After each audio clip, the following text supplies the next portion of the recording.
Hello, everybody. I hope you're doing really, really well today. I'm Michelle Gailey. I'm the creator of the Empaths and Sensors Facebook group and a few other things, and I want to say welcome. I'm so glad you're here. Every single week, we do some kind of tool, tip, or training somewhere around the inner work or intuition or feelings and emotions, somewhere in this deeper part.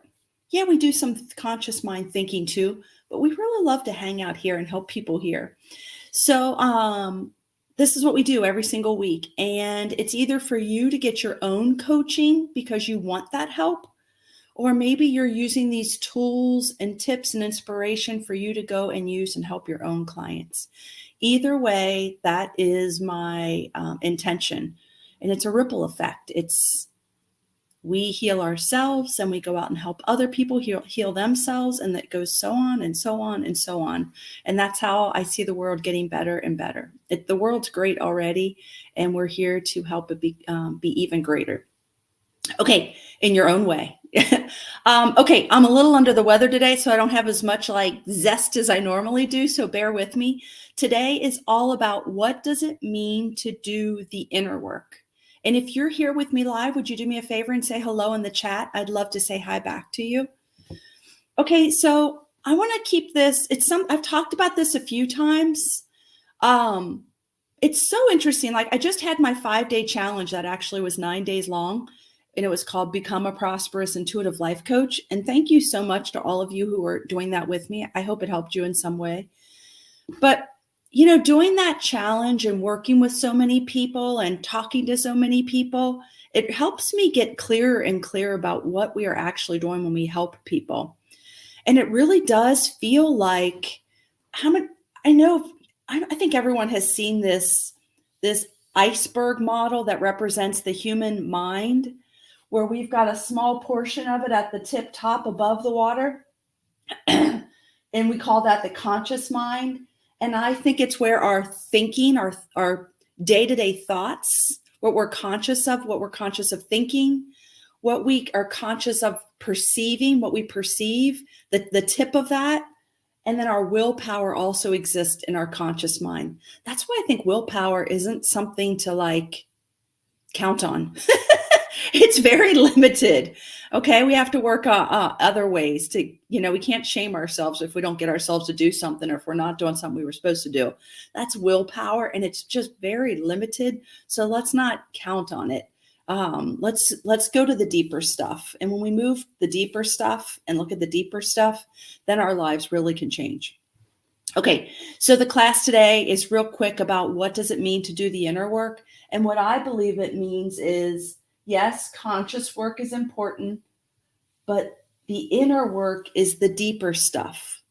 It's where the habits reside, the beliefs about ourselves, our values. It's interesting. If you really look at your beliefs and values, you're going to find, it depends on if you've done a lot of inner work, but if you haven't done a lot of inner work, you're going to find that your beliefs and values are very similar to the people who raised you. And that's awesome. And it might be limiting too. It's up for you to decide, now that we're adults, what is true for you, what's important for you to believe now, what do you want to value now? It's really interesting because really even what I believed and valued at me 20 something years old or 30, 40 years old is very different than what I believe and value now. Not everything, but some things. And there's a lot of value in questioning what you believe, and if it's still serving you today. It's really cool to look at those things. It's really where transformation takes place. In fact, I know I'm going to go off the rails here, but I've really narrowed everything down to beliefs, what we believe about ourselves, what we believe about our place in the world. If we dig into that and look at it and decide what we want to continue to believe and not, that's where a lot of the change can happen. Also, the inner work includes feelings, emotions. I believe the physical body is a representation of the subconscious mind. So I like to work with people on the sensations they feel in their body and helping them process them actually creates changes in their regular life. It sounds too easy, but I promise it really works. Intuition and imagination are two other big pieces of the deeper parts of us. And then there's another part that I don't talk about much, but I believe in. I'd like to know if you believe in it too, is the superconscious mind. And the superconscious mind is I don't have all the pieces to this yet, but how I see it is superconsciousness is the non-physical. For me, it's loved ones who've crossed over, who aren't physical anymore. Spirit, guides, my higher self, maybe God, if you believe in that. Source, we know there's something greater going on than the physical. We can feel that. And if you don't believe that, that's okay too. You don't have to believe that, but I do believe that. And then my husband, I was showing my husband this model this weekend because he asked me about it. And he said, well, where would you put the superconscious then? And then I thought, where would I put the superconscious? And it was my husband who says, Michelle, the superconscious is everywhere. The superconscious is a transparency over it all. And I thought, oh yeah, that's true. That's true. So the inner work really has to do with this part. Life coaching, I believe, happens in the conscious mind, super important too. And then super consciousness is a layover of all this. And I like to use intuition and imagination to tap into super consciousness. What do you think about that? Do you like that model? Yes or no? Do you have a better model that you'd want to share? And then the last thing I guess I want to say about this, type it in the chat if you're willing. Tell me your thoughts about it. Challenge was very valuable, Michelle. Thanks. Wishing you good recovery. Thank you so much. Thank you. I'm glad it had a lot of value for you. What do you think about this model? When I use this just for my own personal life, I can get caught in up here with my thoughts. But my thoughts, my perceptions, like if I see something as a problem or I'm not happy with something in my life, or there's a circumstance in my life that I'm not happy with, that's just the doorway for me to go in, and I call it reveal and heal. It's just an opportunity for me to go in and question something down here. And it's different than me getting to the root cause. Lots of my own students will say, Michelle, I'm trying to get to the root cause of this thing. And I say, don't worry about the root cause. Just go with what's presenting today. That's the first clue. Start there. You've heard of like, we peel the onion. This is kind of like that. Like just whatever's presenting itself, start right there and address that. And usually when we process that, then the next piece will reveal itself. And then the next piece. Let me give you a good example of this. Okay, if this happens a lot with clients, students, and myself. We might have a circumstance in our life and it triggers us to be like frustrated or angry. And you might be mad or frustrated about something.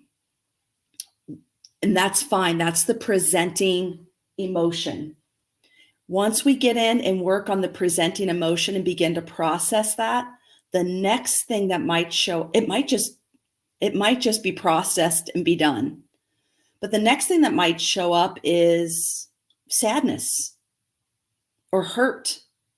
And it's easier to feel anger for most people than it is for hurt. So the next thing that might reveal itself is hurt. Great. If it does, then that's the next thing we process. Then maybe the next thing that comes up after hurt is not good enough. We all have some form of not good enough. I haven't found anything lower than that. So we all have it in us and it just keeps, showing up. I've got some really deep theories about that, but not for today. And then if not good enough shows up, some form of not good enough, then we process that. And watch, the circumstance in our life changes. It either really changes or it doesn't change. And we're just seeing it with a new pair of glasses because we've changed the inside. So we don't see, we're perceiving it differently. I don't really know what's happening. Okay, does that make sense, everybody? Now, here's the cool thing about being an empath sensitive, like we call ourselves, is this is kind of where we live. We don't really like superficial conversations. We actually get information deeper than the average person. And I'm not comparing ourselves to other people. It's just sensitive souls do this more than average people. We're down here feeling, thinking, intuiting. Is that the right word? We feel more in our body. We feel people's stuff more, right? Like this is our wheelhouse, and this is awesome. So for you to tap into this and process and like work on yourself or help others in this area, it's in your wheelhouse. This is how you operate anyway. This is where we shine. I hope that's helpful. Do you guys have any questions about today? What does it mean to do the inner work? The inner work means we're here. We're hanging out here, processing here, looking here, making shifts here, and that making shifts here creates shifts in our lives. I don't care if you want to shift in your finances, if you want to make more money. I don't care if you want to shift in relationships, finding love, letting someone go, being closer to your family, letting your family go. Whatever you want in relationships, the work's here. Whatever you want in finance, the work's here. Whatever you want in housing and home, the work is here. It's really amazing. What else is there? Whatever you want in your creating your life purpose you'll find it here. A lot of us will go up here. But look, we're naturally wired to be here. So let's stay here and do the work here. Okay, do you guys have any questions? Somebody just said, yes, the inner work is the foundation of wisdom and awareness.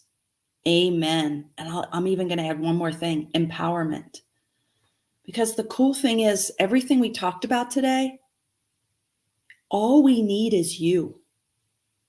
We don't need anyone else to change. We don't need the circumstances to change. We've got us. We've got ourselves. And that's all we need. And so that's like wisdom, awareness, and empowerment. Yes, awesome. Okay, do you have any questions for today? Okay, cool. We've got so many, I don't really, after the challenge, and I learned so much from everyone. Thank you, everyone who was a part of that. Like I learned just as much as you do. And I don't know, I just learned so much. And and it gave me a lot of motivation. And what we're going to do, we're giving ourselves a facelift in the best way. I'm changing up my big program, the Intuitive Life Coaching Certification and Business Building Program, not changing up who we serve, how we serve, or the people and the content. We're just going to give the program a new name, and we're still working on that. I also have my membership, Intuition Circle. That's getting a facelift also, because Intuition Circle has really just been about intuitive development. And now for the last month or two, I've been like being called to add the inner work to Circle. And so we're going to do a lot more coaching, not just intuitive stuff. I mean, we are good at imagination and intuition in Intuition Circle, but I want to add emotions, beliefs, values, body stuff there. I want to add, I'm almost tempted to call it subconscious mind circle, but I don't know what we'll do. We're not there yet. I want membership to be all about this and really moving forward in our lives and a lot of inner work coaching around that. So that's what we have coming. I'll talk to you more about it when we get there. Okay, everybody, thank you so much for being here today. I'm not sure if I'm going to see you next week. We might be taking off for Thanksgiving, but I'll let you know, and I'll either see you next week or the week after that. Thanks everybody for being here. Bye.